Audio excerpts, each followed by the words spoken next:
Alright, good morning. So, ang gagawin natin for today, actually may dumating akong parcel galing sa Lazada. Meron akong biniling gear shift boot, no? Kasi medyo luma na yung gear shift boot natin and nagpa-powder na siya. So, ito yung papalitan natin today. Susubukan natin yung baklasin. Tapos tingnan natin kung okay din yung nabili natin at paano mag-fit doon sa dito sa gear shift natin, yung binili nating boot. So, baklasin na natin. So, first things first, ang kailangan gawin ito. Kailangan lang natin siyang luwagan para matanggal natin itong buong boot. Tapos, subukan natin tanggalin yung buong clip na yan, yung mga clip dito para magkaroon tayo ng access, matanggal natin to at mapalitan. So ito, kailangan lang natin ipihit.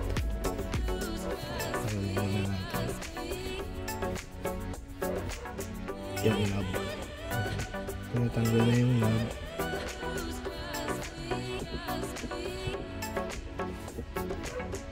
Okay. Yung itsura niya. Actually, parehas lang din yung itsura nito. Universal lang yung binili ko, no, na boot. So, yan. Natanggal na natin yung knob. Ngayon, ito namang mga clips dito. Yung kailangan tanggalin para mahatak natin. So, kukuha lang ako ng... Actually, pwede tayong gumamit ng flat screw para masungkit lang natin yung mga gilid dito. Try natin paluwagin. So ayan, gagamit ako ng flat na screw. So pwede niyo lagyan ng towel siguro or tela itong part na to para hindi magasgas yung plastic material, pero sa akin ingatan ko na lang, dadaan-daanin ko na lang siya.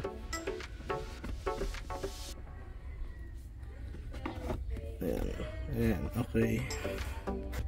Ayan, tapos pagka nasungkit niya na siya, actually pwede na nang paangatin yun dito. Ayan, tanggal na. So ito, pwede mo na siyang iangat. Ayan, so angat lang natin. Tapos makikita mo, ayan, matatanggal na natin yung buong boot, no. Ayan, powder na. Sobrang kalumaan. So papalitan natin. Mura lang yung nabili ko sa Lazada. Actually, parang mga less than less than 200 pesos. Okay na din, universal yung aking nabili. So ito, tignan natin kung paano na natin siyang may clip. So meron naman akong gun tacker dito. So I think ginagun tacker lang yun. Merong mga part na gun tacker lang natin. Pero kung gaano kahaba, susukatin natin para makuha natin yung exact na size. And ito nga pala yung mga clip na na-mention ko kanina. Kung nakikita nyo dito, yan, parang meron siyang 1, 2, 3, 4, 5, 6, 7, 8 na clip, no? 2 sa taas, 4 sa gilid, 2 sa baba. So yun yung clip na kailangan mo lang sunggutin. Tapos yun, makukuha mo na yung boot. Now, dahil medyo maulan, lilipat ako ng station. Punta ako dun sa workstation ko para dun ko to sukatin at gawin, no? Ilagay natin yung bago. So, ito na yung luma. Sorry. Ito yung nabili natin sa Lazada, no? Yung price nito ay 123 lang. Naka-sale kasi yung nabili ko. Actually, mura lang naman to dahil universal lang. So, ito. I-unbox na natin. Tapos, tignan natin kung ano itsura niya. Yan. Ayan siya. Yung itsura niya. Leather ko, no? Leather material. Tapos, halos parehas lang din naman, no? So, open lang natin. Ayan. Ito yung itsura ng boot. Ayan. Tapos, ito yung luma. Okay. So, durug-durug na. Ayan. Ito yung boot na nabili natin. So, yun yung itsura niya sa loob. Okay. Mukhang ayos naman. Malambot din naman siya. Tapos, kasi meron din ganito. Okay, mga part na yan. So, ang una natin kailangan gawin, kailangan lang natin to tanggalin, no? Kailangan natin makuha itong plastic na to para balik natin. Tapos, ingatan ko lang tanggalin yung mga gun tucker dito para makuha ko yung size. Di ko kasi alam kung ano yung eksaktong size, pero hopefully fit naman to. So, yun.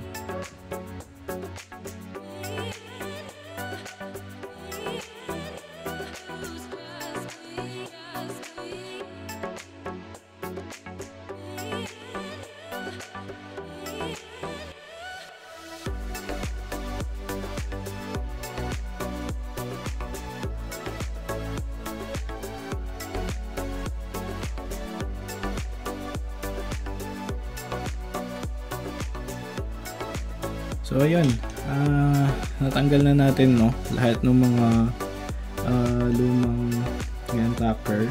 Tapos napaluwag na rin natin yung lahat ng part na yan na bumabalot doon sa plastic na molding. Ano bang tawag dito? Yan. So may mga butas siya, depende doon sa type, no. So kaya ko siya iningatan na tanggalin kasi ito yung gagamitin ko na pattern para dito. Okay? Para pagka kinabit natin, halos parehas lang. Yung mga butas, yung pwesto. Tapos, gumamit ako ng pliers, tsaka ito, di ko alam, meron akong lumang maliit na flat na ano dito, yung bakal. Pero kung may mga flat screw kayo, pwede din naman yung gamitin. Ayan, tapos, hubad na natin. Ayan. Hubad na natin yung lumang boot. Kunin na, yan. Ang purpose ko talaga kunin yung yung sukat na exacto para as if walang nangyari. Pero kung trip nyo na gamitin ng buo lang, pwede naman. Subukan ko lang ganito. So ito yung reason kaya natin siya tinanggal, no? Yung mga side na yan, ito kasi yung nakakabit doon sa ano natin, doon sa center na panel kung nasan yung gear shift na boot, no? So yan, ito yung tinanggal natin. Ngayon ipapasok naman natin ito dito. Ayan, ipapasok natin yan doon. Sobrang luma na nito, nagpupulbos na, tapos ang dungis na. Ayan, kaya palitin na talaga siya. And now let's try to do comparison between the size of these two, yung luma tsaka yung nabili natin sa sa Lazada. So halos parehas naman sila. Ito, ipapatong ko muna to para makita natin kung parehas yung size. Actually, in terms of width, mukhang mas mahaba, mas malawak, mas malapad, no, yung nabili natin sa Lazada. And from this end, mukhang mas mahaba naman yung galing dun sa original. So having said that, mas mahaba naman to, titignan natin kung may way ba tayo, kasi kung mapapansin ninyo, nakatiklop pa to. Nakatiklop pa yan. So kung ito, pag tiniklopan ba natin, kakapusin. Yun siguro yung yun siguro yung importante na malaman. Pero malalaman natin yan pagka in-install natin yan dito. Okay? So malalaman natin kasi ito may mga nakaabang naman na siya na pwesto kung saan mo pwedeng iipit. Actually ang purpose lang naman nun para ipitin itong mga part na to ng plastic, no. Pag naipit mo na siya, then pwede na siyang i-gun tucker doon sa mga sides na to. Yan, para mas mag-fit siya, mas lumapat at hindi kumawala, no. So yan, tingnan natin kung paano yan pwedeng madiskartehan. Ayan, so kung mapapansin nyo, pag binili nyo kasi itong leather boot na to, na universal, meron siyang gupit, no? Meron siyang ganitong gupit. Yan yung gagamitin ko na pattern para malaman ko kung ano yung gaano kalaki yung ipapakain natin doon sa plastic material mo para magsakto siya. Hindi naman yung ginawang ganyan kung walang purpose yan, diba? So malamang yun yung intention, malaman na hanggang ganun yung tiklop. So ititiklop natin, tapos i-ready ko lang yung mga butas. May mga butas kasi kailangan natin itong butasan itong mga part na to. Yan, bubutasan lang Tapos para may pasok natin at mai-tacker natin ng maayos, mai-tack natin ng maayos. So ayan, nakuha ko na yung posisyon na gusto kong gamitin. So ngayon, yung tools para maikabit itong mga sides na to, itong mga nandito sa gilid, gamit tayo nitong gun tacker, bala, tsaka gunting, no? So ayan, kabit ko lang muna. So ayun na, no, nabuo na natin yung ating gear shift boot. Nailagay ko na siya doon sa plastic material. Now ayan, ganyan ko lang siya diniskartehan actually. Medyo messy pero okay lang naman yan. Nailagay ko na yung mga tacker. Nakabit na natin yung mga tacker paikot, no? At ito naman kasi pagka nilubog mo pa siya doon, so mas mababatak pa yan. Malalaman lang natin kung okay lang ba, clear lang ba yung sukat, may clearance ba pagka minove natin yung shifter. Ayan, so all in all, mukhang okay naman. Tara, install na natin. So yan, kabit na natin.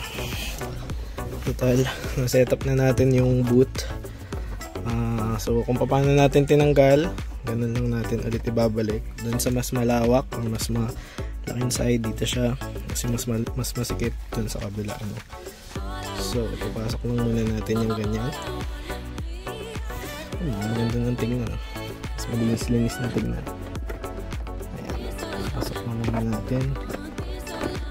And then dito ko magsisimula itong part na to, kasi para at least ano natin, matansya natin kung uubra ba. Ayan. Tapos dito natin sa mga side na to.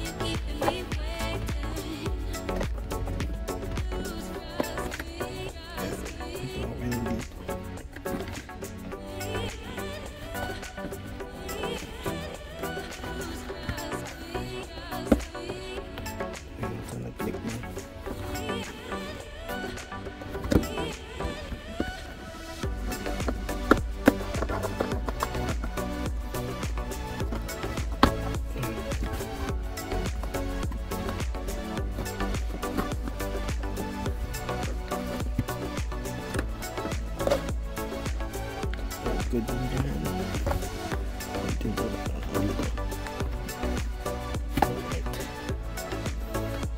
Mas malinis na siya tignan.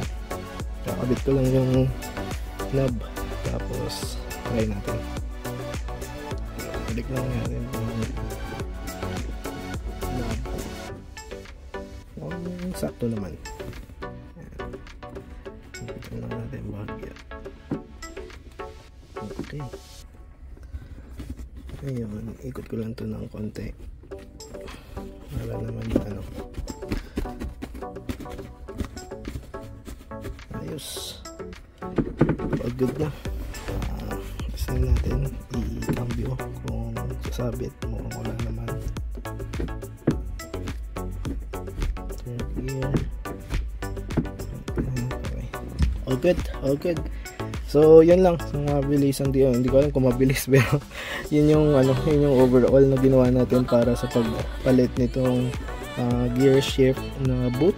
So sana may nakuha kayong tips kung paano siya pwedeng gawin. At sulit na sulit naman yung binili natin na item sa Lazada. So again, thank you for watching.